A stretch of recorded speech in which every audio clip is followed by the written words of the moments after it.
It's really a question of timing, whether we see it this week or whether we see it the following month. I think it's going to be broken. It's just how long it's going to be above the target range. That's the topic of debate right now. We'll be getting to that in a bit, but for now, let's take a look at some of the factors that are coming to bear, because I was chatting to Shireen Damelingham of Standard Bank a little earlier on, and she was saying it's the traditional price factors that are coming to bear, as opposed to your PPI starting to filter through a little bit more aggressively in that CPI number. Yeah.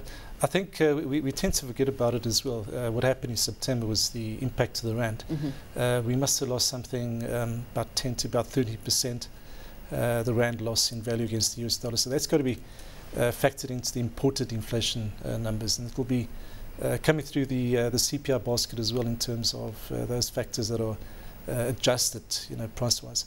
So I don't think a good number really. I think 5.9 or 6% around there is probably what we're going to be looking at this week for the month of October.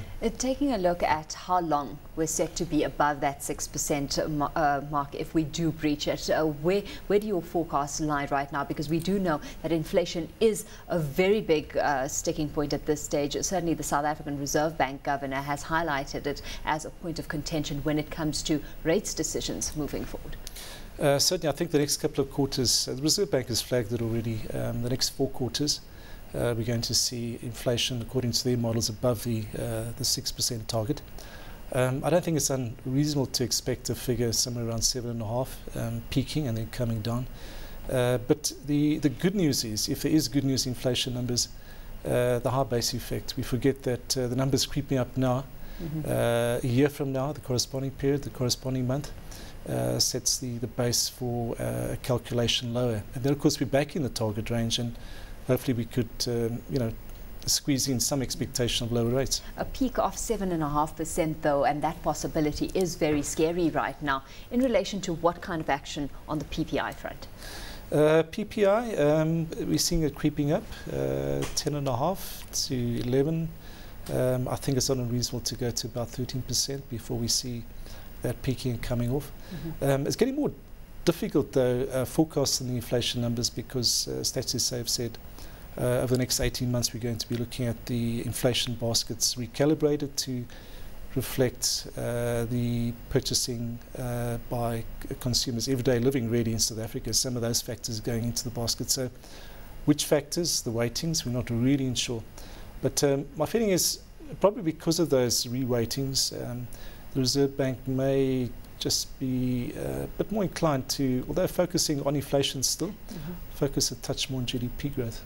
Yep, but let's take a look at that, because what has been surprising us, despite inflation ticking higher and growth a bit of a concern, still we've got consumers still continuing to spend. That retail sales number that came in last week well above consensus and expectations, and it's really surprising to the upside. What did you make of that, and how do we read into that when it comes to what we can anticipate moving forward, especially heading into the Christmas season? I think you've got to be careful how you look at the numbers. The year-on-year figure was, of course, very strong. The 8.3% we got exceptionally strong, and it was almost across all categories of retail. But if you tied up to the GDP numbers, which one has to, of course, you look at the quarterly numbers, look at the season-adjusted figures, that really was less exciting. That came in at 2.5% for Q3, which was a slowdown from the 4.1 we had the previous quarter. So one's got to really look at the way the numbers are calculated. For me, the GDP is paramount. So I have a tendency to look at the season-adjusted figures, which are coming off. But if you look at the history of the numbers, if you look at retail sales and you plot it against the track record of GDP itself, it's unlikely, I think, that the strength in the retail sales number are going to be sustained. And I think for good reason as well. This year we've had consumers really hammered by a number of price increases, administered prices, property taxes, electricity prices, fuel prices, food. The list is endless, and it's unlikely, I think, in a weak labour market as well, that you have that type of strength sustained. So I'm looking really at the retail sales showing some slowdown